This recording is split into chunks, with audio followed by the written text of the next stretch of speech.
বিগত 16টা বছর 16 বছর এই দেশটাকে একদম একটি কুরুক্ষেত্র বানিয়ে ছেড়েছিল।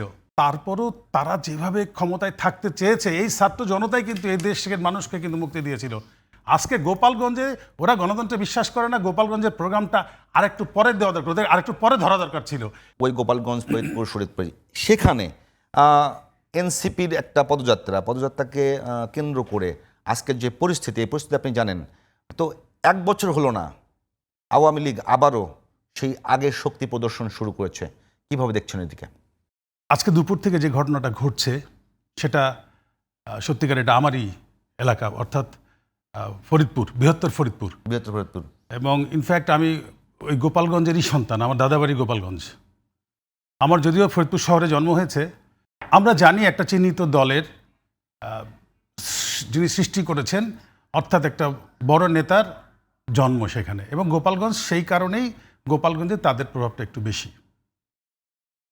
এই আওয়ামী লীগ এই ছাত্র জনতার উপরে তার যে স্বৈরাচারী কায়দায় সে যেভাবে রক্তাক্ত করেছিল গত বছর এই জুলাই আগস্টের আন্দোলনের মধ্যে দিয়ে, এদেশে কিন্তু একটি নতুন সূর্য উদিত হয়েছিল, যেটাকে আমরা বলি জুলাই আগস্ট বিপ্লব, এবং দ্বিতীয় স্বাধীনতার কথাও বলা হয়।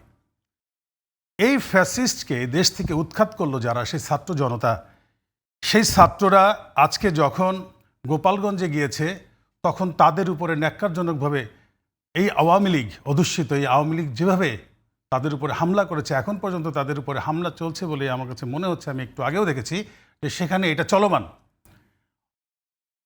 এই হাসিনার এবং এই রেজিম বিগত 16টা বছর 16 বছর এই দেশটাকে একদম একটি কুরুক্ষেত্র বানিয়ে ছেড়েছিল।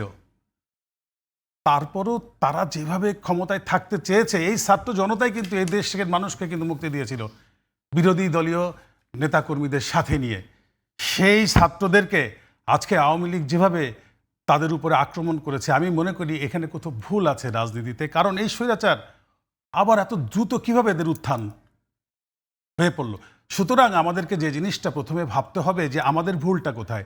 আজকে আমরা বিরোধী দল যারা, বিএনপি করি যারা, এই বিরোধী দল তো দীর্ঘ 16 বছর নির্যাতন নিপীড়নের শিকার হয়ে একটা ভিত্তি তৈরি করেছিল। সেই ভিত্তির উপরে দাঁড়িয়ে এই ছাত্র জনতারা সেদিন এই হাসিনাকে এই দেশ থেকে উৎখাত করেছে।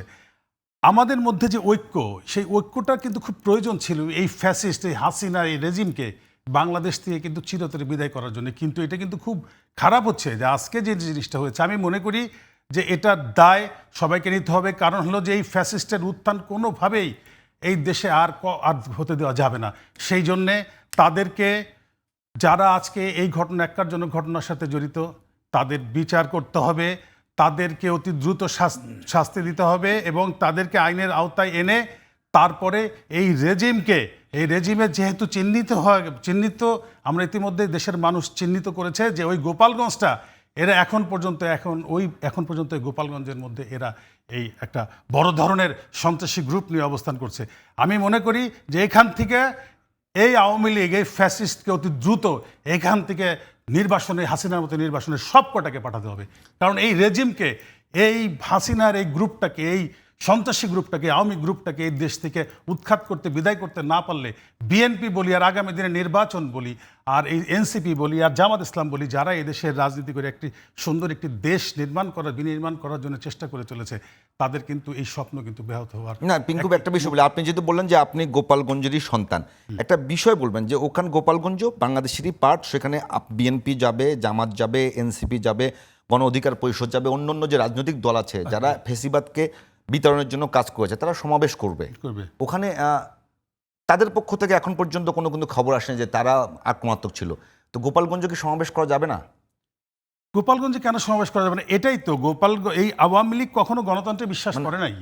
এই আওয়ামী লীগ কখনো গণতন্ত্রে বিশ্বাস করতো না, যার জন্য তারা এটা শিখে নাই। তারা তো গত যে জুলাই আগস্টে যে সমস্ত হত্যাকাণ্ড তাদের দ্বারা সংগঠিত হয়েছে, আজ পর্যন্ত তারা বিবেকের তাড়িত হয়ে আজ পর্যন্ত কখনোই তারা স্বীকার করলো না, তারা কখনো জাতির কাছে মাথা নত করলো না যে আমরা এই অন্যায়টা করেছি। অর্থাৎ এদেরকে আসলে they have no right to stay in this ground, এই বাংলাদেশের গ্রাউন্ডের মধ্যে তাদের স্টে করার কোনো, আমি মনে করি কোনো রাইটই নাই। তাদেরকে যে কোনো উপায়ে এখনও দরকার হলে আরেকবার যুদ্ধ করতে হবে এদেরকে, সেই যুদ্ধ খুব বেশি করতে হবে না। আমি বলি যে এই যে আমাদের যারা ছোট ভাই যারা এনসিপি কিংবা অন্যান্য রাজনৈতিক সংগঠনগুলি যে আসছে, আমি তাদের বলবো যে সবাই সম্মিলিতভাবে এদেরকে প্রতিরোধ করতে হবে। এই যে মাঝে মাঝে আমাদের নেতা তারেক রহমানকে নিয়ে কথাবার্তা, Negative কথা বলছে, নেগেটিভ হ্যাঁ। কথাবার্তা, আবার দেখা গেছে বিএনপি মিছিল নিয়ে নেগেটিভ দিচ্ছে বা- কথাবার্তা। বিএনপিকে নিয়ে নেগেটিভ কথাবার্তা বলাটা আপনাদের সাজে না কেন? কারণ আপনারা ভাইরা, আপনারা কেবলমাত্র রাজনীতিতে আসছেন, রাজনীতি একটা শেখার বিষয়। এটা হঠাৎ করে একদিনই পেটের থেকে পড়ে কিন্তু কেউ রাজনীতি শেখে না। এটা একটা প্র্যাকটিসের বিষয়। আপনি দীর্ঘদিন প্র্যাকটিস করতে হবে। তারপরে এখন যেমন আপনাদের জনপ্রিয়তাটা এখন পর্যন্ত তৈরি হয় নাই, আপনাদের প্রতি মানুষের সহানুভূতি থাকতেই পারে, থাকবে, কারণ আপনারা তো রক্ত দিয়েছেন। আজকে গোপালগঞ্জে ওরা গণতন্ত্রে বিশ্বাস করে না, গোপালগঞ্জের প্রোগ্রামটা আরেকটু পরে দেওয়া দরকার, ওদের আরেকটু পরে ধরা দরকার ছিল। সারা দেশে আপনারা এভাবে করে আপনারা সংগঠন করে তারপরে লাস্টে গোপালগঞ্জ করা উচিত ছিল। গোপালগঞ্জে গিয়ে তাদেরকে একটা সুযোগ করে দিয়েছেন। এগুলি হলো সবচেয়ে খারাপ প্রজাতি বাংলাদেশের হচ্ছে এই আওয়ামী লীগ। এই আওয়ামী লীগকে আসেন, ফিরে আসেন, তারপরে সবাই মিলে তারপরে এই দেশটাকে সত্যিকারের আওয়ামী লীগ মুক্ত করার জন্য আপনারা রাজনীতি করেন, রাজনীতি শিখেন। ওই বড়দেরকে আপনারা অসম্মান করবেন না, তারেক রহমানকে অসম্মান করবেন না। আপনারা অসম্মান করেছেন এবং তারেক রহমান কিন্তু আপনাদেরকে কে একটা বাজে কথা বলে নাই। আমাদের বিএনপি নেতারা কিন্তু এখন পর্যন্ত বাজে কথা বলে নাই। আজকে এই মুহূর্তে কিছুক্ষণ আগে আমাদের দলের যে মহাসচিব মির্জা ফখরুল ইসলাম আলমগীর, বিবৃতি তিনি কিন্তু বিবৃতি দিয়েছেন। সেই বিবৃতিতে কিন্তু সে কিন্তু দুঃখ প্রকাশ করেছে যে এই ছেলেরা, এই সন্তানরাই এই দেশটাকে আওয়ামী লীগ মুক্ত করেছিল।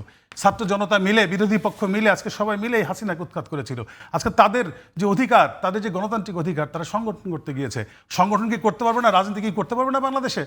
অবশ্যই করতে পারবে। যারা বিরোধিতা করেছে, আজকে আওয়ামী লীগ যে বিরোধিতা করছে, তাদেরকে সমূলে উৎখাত করার সময় এসেছে। সবাই মিলে আসুন, সব কিছু ভুল ভ্রান্তি সমস্ত কিছু ভুলে গিয়ে এই আওয়ামী লীগকে আগে টার্গেট করুন। এইগুলি হচ্ছে সবচেয়ে খারাপ। এই দেশ থেকে এইগুলিকে বিদায় করার জন্য আপনারা সবাই মিলে এক জায়গায় বসুন দয়া করে, আর নিজেদের মধ্যে বিভেদ তৈরি করবেন না।